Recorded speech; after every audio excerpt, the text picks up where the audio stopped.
All right, chat, we are back amid some technical difficulties. However, we're locked in. Thank you guys for joining. As you know, this is the Coin Zone. I'm Crypto with Paul. I got a couple clips I want to show you guys. I wish I knew this sooner, but Anthony Pompliano was on the PBD podcast. I'm sure there's great clips coming out of there. But I did want to focus on two clips here. Now, I've spoken about Pavel Durov a couple of times, well, a decent amount actually for the past year or so, maybe a year plus.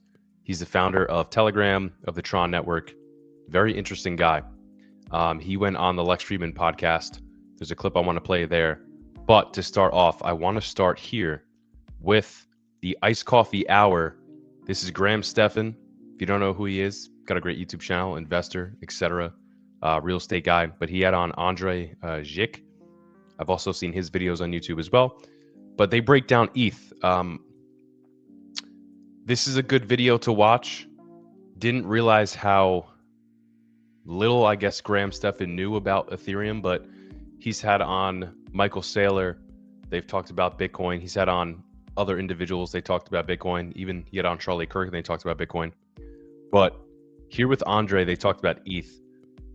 Seems like Graham didn't know a lot, but Andre did, and he went into the use case for ETH in regards to Larry Fink, Tom Lee, and RWA, and onboarding the TradFi system on the ETH. So I thought this is a pretty interesting clip for if you're a newcomer, a beginner, maybe a little seasoned, etc.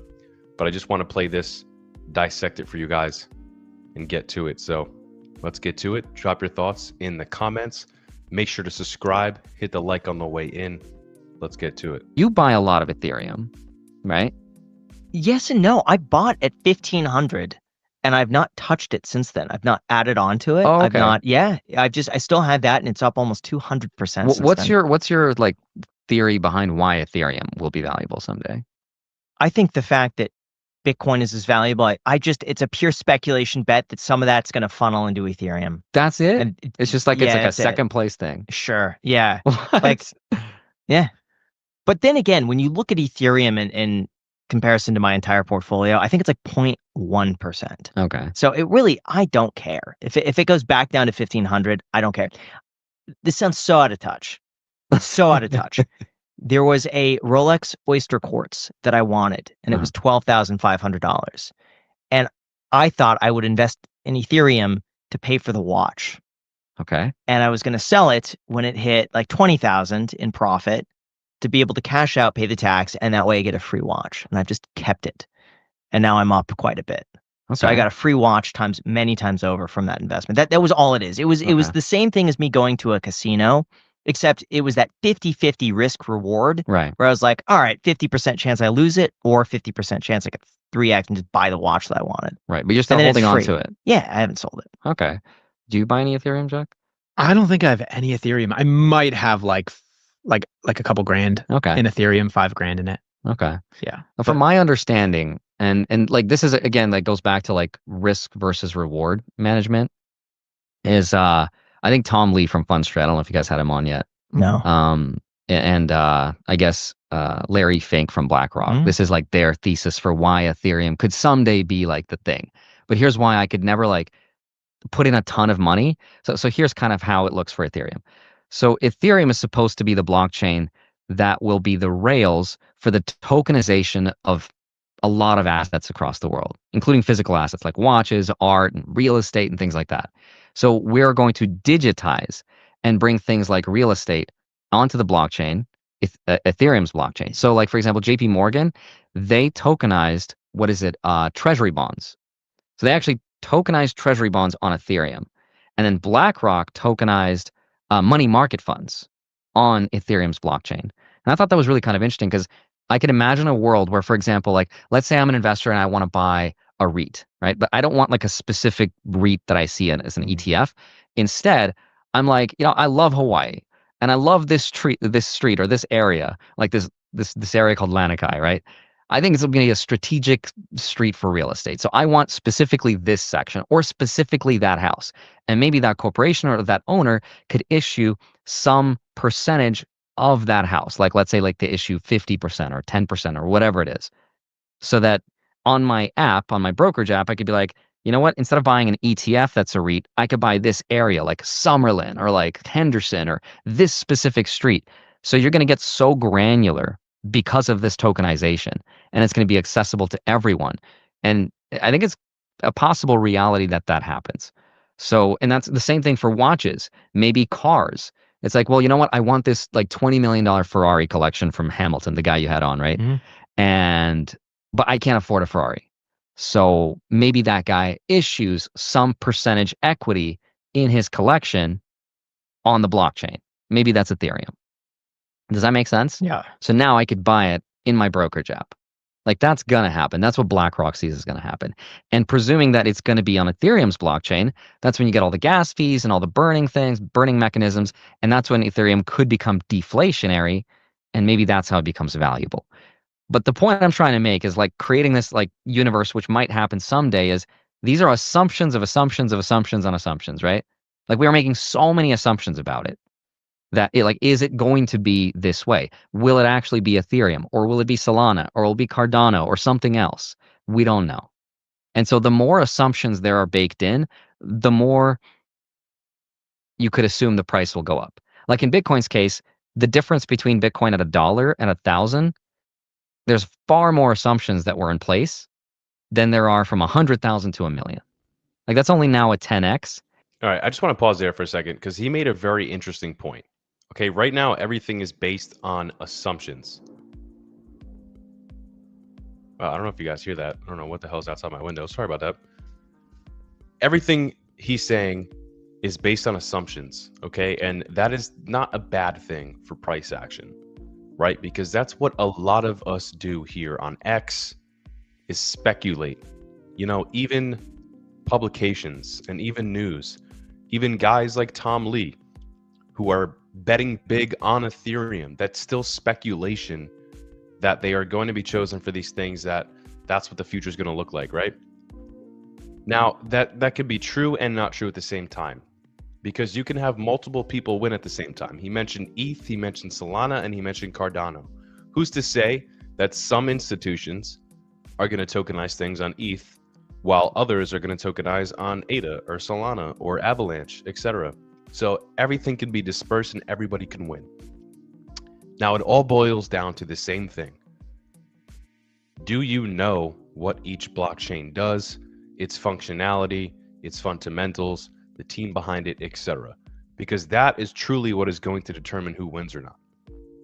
Nobody's going to pick a project that's slow, that has scam alerts and rug pull and no team behind it, an anonymous team, etc. Nobody's going to invest in projects like that. For example, why do you think so many big names are running to SUI right now? Well, they have a team of people that everyone knows exactly who they are, exactly where they came from, which was Facebook, even before they were Meta, right? What did they do? Well, they're even faster than Solana. They do a lot of the same thing, a lot of the same principles and properties, but it's potentially even better, right? So Wall Street needs to know these things. And if you have a transparent blockchain that can solve these issues, where they can communicate with someone at the front, right? Like a Charles Hoskinson for Cardano, or like the team of developers at SUI, or like Jonathan at Solana, or the Ethereum Foundation for ETH, or Joe Lubin, or individuals that represent that chain and know about it. That is going to be important for the success, I think, of a lot of blockchains moving forward. And this is something that we just had the discussion about with our guest on the channel here, Armando Pantoja, our last interview that just came out today, guys. All right, I know I played this already and showed you guys this during our last stream, but I mean, we had this conversation. Now, if you want to go listen to the whole conversation here, this is why Armando thinks that XRP has a lot of use case and value in the real world. You know, he was discussing a conference that he went to back in the early crypto days, right? And what did he see? Well, he was talking to a banker, and the guy said to him, "We don't like Bitcoin." And he was basically saying, "Why not?" And he's like, "Well, what if something happens? Who can we sue or etc.? Like, there's no one that we can communicate with. Satoshi? No. So what's going to happen in that case? Right? So honestly, guys, go check out this interview. Just, before we get back into this clip from the Iced Coffee Hour with Andre and Graham Stephan, go check out our last interview, the XRP interview. Very good one. But let's get back to it. I'm just going to play the last 4 minutes or so of this clip, and we'll get back to it. And that's because so many of Bitcoin's early assumptions, like adoption by Wall Street and the securitization with ETFs and all these things, like they've happened. Adoption by corporations, adoptions by countries. Like these are all things that have happened already. So now the jump between 100,000 to 1 million is only 10x. Like it's still a lot of money, but it's nowhere near the jump between $1 to $1,000. That's 1,000x because less assumptions had come true. So what has to happen for Bitcoin to hit $1 million? We talk about like these cycles, like these mega cycles that Bitcoin goes through. I don't know if we'll see another huge one. I think it'll be a slow, but by slow, I mean like still like 20 to 30% a year, melt up to 1 million from here on until like 2030 or whatever the year is going to be. Like nothing has to change. Just keeps on going at the same rate that it is. You take all the crazy assumptions out of it, I still think it ends up at 1 million, like inevitably. So isn't Bitcoin about 1/10 the market cap currently of gold? Yeah, about 1/13 or so, yeah. All right, let's pause here because this is important to stay at. Right now, a lot of people think that gold is going to consolidate. It's too high right now. It's going to come crashing back down. I've heard a lot of different angles and sides from all different types of people smarter than me. Now, we could still see gold to continue to run up. China has bought, I think, for 12 straight months. All these individuals are sitting in profit now, and people are running towards a hard asset like gold and like Bitcoin now because of global economic uncertainty and because the dollar continuing to be devalued. Now, Trump just came out with a statement recently and said the BRICS is a threat to the dollar. No shit, bud. I mean, that's like kind of the whole point of the BRICS in a way, is to make sure that, there's not a complete dominance by the United States and by the US dollar, if I'm not mistaken. This is something that I would cover personally on my own channel 2+ years ago when I had a co-host and we would break this down in depth for over an hour. The BRICS nation have been looking at alternative currencies for a couple years now, and even cryptocurrencies, and they've been buying gold, right? So this is nothing new. Now, like that, again, that statement by Trump, like, yeah, no crap, bud. But at the same time, what that has done is push the value of gold up, even silver now, as we see, and Bitcoin. And to Andre's point in that clip that we just showed, I think he's right too. The governments are going to continue to print money. Trump has showed us that. Global, China, the EU, other places in the world are going to continue to print money. They have to, right? Now, in the future, if we do have a Bitcoin strategic reserve, or if we somehow figure out miraculously how to, figure out our national debt, then maybe things can come down and we can become deflationary and not have to print so much money in the future. But do I think that's going to happen? No shot. Not even Donald Trump. I think he's way too egotistical to be the president that, if it goes south, everyone's quality of life is shot, not only the United States, but elsewhere. But I don't think that anybody has the cojones to try to deal with that issue. The only two individuals I really see talking about that, well, maybe a couple more, Thomas Massey, Ron and Rand Paul, and Elon Musk. But even when Elon Musk was alongside Trump for those months before they had their little Ross and Rachel breakup, he was very, very bullish on trying to figure out the national debt. And now he made statements recently where he basically said, yeah, it's unfixable. So what does that mean? What does that tell me as an investor in commodities and Bitcoin? It tells me that because of that problem being unfixable, I believe, like what Andre just said in this clip, Bitcoin will continue to go up forever. I think it's designed to be that way. So let's finish off this clip here and then get back to another clip by Pavel Durov on the Lex Fridman Podcast. I can't help but think that it has to be at some point 1/3 of gold or half. I think so of too. Gold. I think it's inevitable. Yeah. But then I can't help but think, if I think that way, it has to be priced in. Yeah. Like this isn't like some mysterious sort of like no one's ever thought of that before. People are paying the price today with everything currently priced in as to what they believe is going to happen with it. Do you remember Chris Camillo from Dumb Money? Mm-hmm. I really like his thesis on Bitcoin. Like, he does not care about Bitcoin. He's like, I'm just a pure like social, what is this thing? Social arb. Social arb, right? Social arbitrage. And his entire thesis is really simple. It's just a reshuffling of monetary assets from things like gold and real estate and all the things that we will inherit from our parents and our grandparents. And it's like, well, thanks for the $2 million house. I can't afford the property taxes on this thing. I'm going to sell that. And gold, thanks, but I don't really get gold. It's not part of my generation. I'm going to sell that. I'm going to put some of it in Bitcoin. I'm not going to put all of it maybe, but some of it. And it's just like a simple reshuffling of assets and money from all of those back into Bitcoin, and a little bit from each little bucket, from bonds, from gold, from watches, from cars, from real estate. So not only is it going to shift into Bitcoin, but it's also going to shift into Ethereum and whatever other cryptocurrency in the next 5-10 years is still around and doing well. Now, if you want to project, if we want to continue with this speculative, arc that we've taken amongst this, throughout this whole live stream so far, I would speculate XRP is going to be around. I would speculate Ethereum is going to be around. I would assume so. Cardano, everything fundamental wise, it's the reason why I like Cardano. It's built to last. I believe it has the best parts of Bitcoin and the best parts of Ethereum, just even, torqued a little bit, tweaked a little bit, and even better in some respects. It hasn't really seen that much adoption yet, but I think people are going to start waking up to it, especially like he said earlier in this clip. Could it be ETH? No, it could also be blockchains like Solana or Cardano that can capture a lot of that adoption.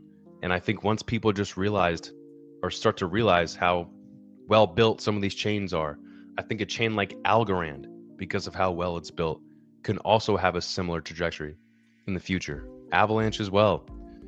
We'll see, guys, but in the future, millennials are going to start turning more towards cryptocurrency than they are gold.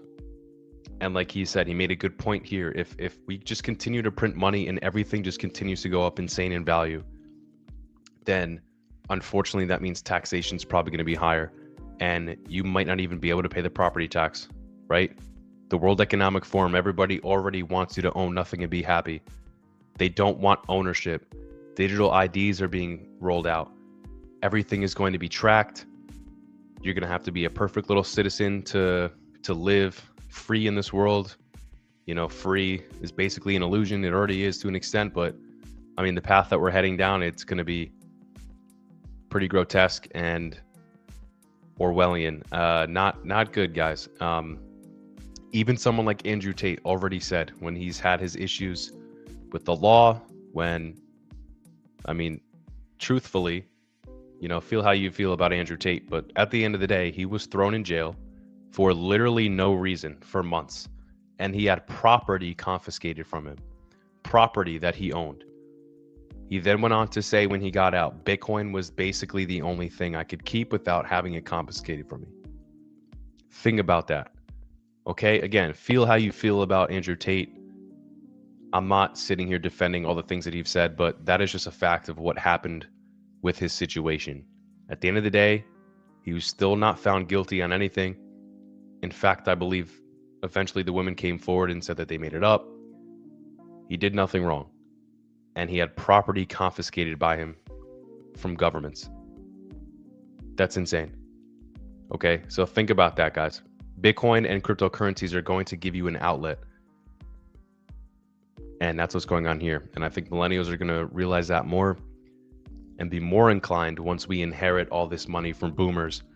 And then millennials become the wealthiest generation of all time. I think a lot of that money is going to flood more into crypto than it will gold. I don't know about real estate. I think people are still going to buy a lot of real estate, but I think it's going to become more centralized, and you're going to have moguls of real estate and not the average person per se. So we'll see there. They might not be able to afford to keep up with, and it goes into Bitcoin. And that's like a slow melt up to $1 million. Gold is becoming cooler now. It is, yeah, that's true. That's the other thing, is that I'm seeing a lot of people, our own age, now interested in gold just for the fact that it's gone up in price. They don't give about it though. But they just know, hey, it was, $1,000 5 years ago, and now it's, almost 4,000 an ounce. And just on the basis of that, it makes money. I like it now. Yeah. And so gold is coming back in style. Whereas before it was kind of unpopular. But it does seem like overall people are more likely to buy Bitcoin who are younger than gold. If they had to choose between the two. I agree. I don't think I'm that particularly old, but I miss the gold train. Like, I don't own any gold. I wish I did, but I don't have any. And I imagine the younger generation is totally out of it too. Maybe they're a little more in tune with it now that you said the price has gone up, but I don't own any gold at all. All right, guys.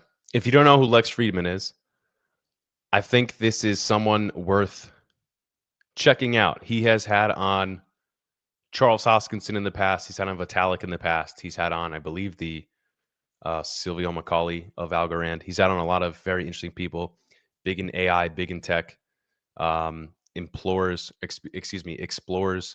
the world of cryptocurrency, and just had on Pavel Durov of of Telegram, or the TON network. Very interesting guy. I'm surprised he isn't a bigger figure than he is in crypto, but I thought what he said here, just explaining Telegram and the future of crypto, he's an interesting guy to listen to. Let's just cap it off here and listen to some remarks by Pavel Durov of the TON network. So what is TON, aka the Open Network blockchain? TON is a blockchain technology that we initially developed in 2018 and 2019. And we started to develop it because we needed a blockchain platform to be integrated deeply into Telegram, because we believe in blockchain. We think it's one of the technologies that enable freedom. But at the time, if you look at Bitcoin, if you look at Ethereum, they were not scalable enough to cope with the load that our hundreds of millions of users would create. They would just become congested. And I asked my brother, can we create a blockchain platform that would be inherently scalable, so that no matter how many users or transactions there are, it would split into smaller pieces, which we call shard chains, and would still process all transactions. And he thought for a few days and said, yes, it's possible, but it's not easy. And we started building it. We ended up succeeding in developing that technology, but we couldn't release it because the SEC, the Securities and Exchanges Commission in the United States, was unhappy with the way the fundraise for TON was conducted. So we had to abandon the project, and the open source community took over. Luckily, because we constantly conducted those contests for third-party developers, there was a thriving community around TON, which now stood for the Open Network, as opposed to its prior name, Telegram Open Network. And so this project got eventually launched without our direct involvement. And it's thriving now because everything we do, like I said, this blockchain-based, tokenized usernames, Telegram accounts, are all based on TON and its smart contracts. It's the only way for third-party developers and creators to withdraw the funds that they earn through our revenue sharing programs. For example, with channel owners, we do a 50-50 split of ad revenues. It's also the only way to transact on Telegram. For example, if you want to buy ads on Telegram, you should use TON. All the new things we launch, for example, let's say gifts that we mentioned earlier, which you can define as a reinvented socially relevant NFT integrated into a billion user ecosystem, but at the same time available on chain, transferable, which you can own directly, also based on Ton. Incredibly fast growing space. We only launched them half a year ago. And now, as a result of this Telegram gifts, Ton has become, I think, the largest or the second largest blockchain in terms of daily NFT trading volumes. So yeah, like you mentioned, it is a layer 1 technology as opposed to being built on top of Ethereum or Bitcoin, and it's able to achieve the scale and the speed of transactions that's needed for something like Telegram. Okay, so who is Pavel, guys? Let me show you the love that this man gets on X, all right, in social media. I believe I could try to pull it up. So he was arrested a couple years ago, maybe last year, 2 years ago in Europe, I believe. Again, for basically no reason. What happened was, let me pull it up. So I believe he refused to shut down Telegram in France during the elections. So basically, you know, you have, what did we just see recently, right? Google censorship from the previous administration here in America. This isn't, basically at the end of the day, this was happening globally, okay? And a platform like Telegram, open network, right? Community driven. They have chats on Telegram that Pavel says are more secure and private than WhatsApp, right? This is a censorship resistant platform, and that's what Pavel stands for, and people love him for it. So let's just read this. This is 24 minutes ago. Thank you, Pavel, for defending our freedoms. We love you. Yeah, France in 2025 is like the GR. Who cares about that? So let's see. Pavel Durov arrested in France. Yes, I believe that was it. Yes. So let's just take a look at this. Telegram founder allowed to leave France following arrest. Pavel Durov, the founder and CEO of social messaging app Telegram, has been allowed to fly home to Dubai as French authorities continue their unprecedented case against him. The tech billionaire was arrested in August after being accused of failing to properly moderate his app to reduce criminality. Reduce criminality. Basically, at the end of the day, they use excuses to say, listen, we don't like some of the narratives that are flowing on your platform here, so we're going to shut it down, big guy. And if you don't listen to us, we're going to arrest you. This is what happens, guys. Telegram is 101% against censorship, just like X. Durov, Pavel is a genius. Yeah, guys, this is all today too, these tweets. So if you don't know who he is, maybe consider looking into him. This is very interesting. Telegram's founder denounces that Macron is pressuring to end the freedom of Europeans and track their messages on all social media networks. So yes, it is important for us to have different avenues of communication, because as we've seen the past 4 years or so, a lot of people credit Elon Musk for saving freedom of speech by buying Twitter and naming it X. So this is just something else that blockchain offers, guys. In banking, identification, social media networking apps, everything. Blockchain is super important. And that was the message behind what I'm trying to say here today when showing you these clips from the Iced Coffee Hour with Grant Stefan. All right, and here with Lex Fridman and Pavel Durov. Very interesting stuff to keep our eyes on. I don't really see a lot of people talking about these things in the space here. A lot of people talk about cryptocurrency just from a gains aspect. When I first got into this space, I wasn't just here because of the gains. I was truly here because of the tech. And I know that sounds cliche and corny to say, but it's true at the end of the day. Look at me rhyming, guys. But listen, at the end of the day, guys, it is a true statement, okay? Why are institutions and banks started to adopt this? Because the technology is advancing, because they have to, or else they're going to go behind. They're going to be left behind. It's the same in every other area. Why is privacy such a big topic of discussion right now? Right? Zcash making a resurgence, Midnight on Cardano, Ethereum just released a paper talking about privacy. Privacy is big right now, guys. Monero, right? These things have a place in the world because of government overreach.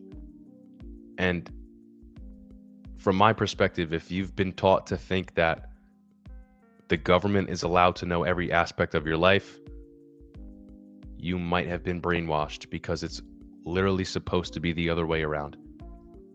I saw a post recently that had a scale, and it talked about different forms of governance, i.e. fascism, socialism, the left, the right, libertarianism. On that scale, I just listed in order the ideologies that will lead you closer to the government having more control over your life and more towards freedom. And I would say blockchain is right there with libertarianism, and even further that to an extent, right? What does that represent? Libertarianism, basically less government intervention, sound money principles. A lot of the things that blockchain inherently just acknowledge and represent. And that to me is extremely important. It's not just about the gains. It's why I like projects like Cardano so much. It was built with all these things in mind, not just number go up. Okay. So I appreciate you guys for tapping in today. I hope you enjoyed the clips that I played. If you did, do me a favor and like the video. Consider sharing it with somebody, and consider following us on social medias and subscribing to us here on YouTube. Okay, guys, go check out our last video. Okay, I can't say it enough.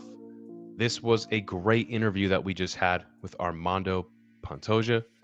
He's a very intelligent guy. Got into Bitcoin at $80, got into ETH at $6. Absolutely insane. Very smart. Go check out this interview. Appreciate you guys for tapping in once again. As you know, I'm Crypto with Paul. You're watching the Coin Zone. I'll see you guys again tomorrow.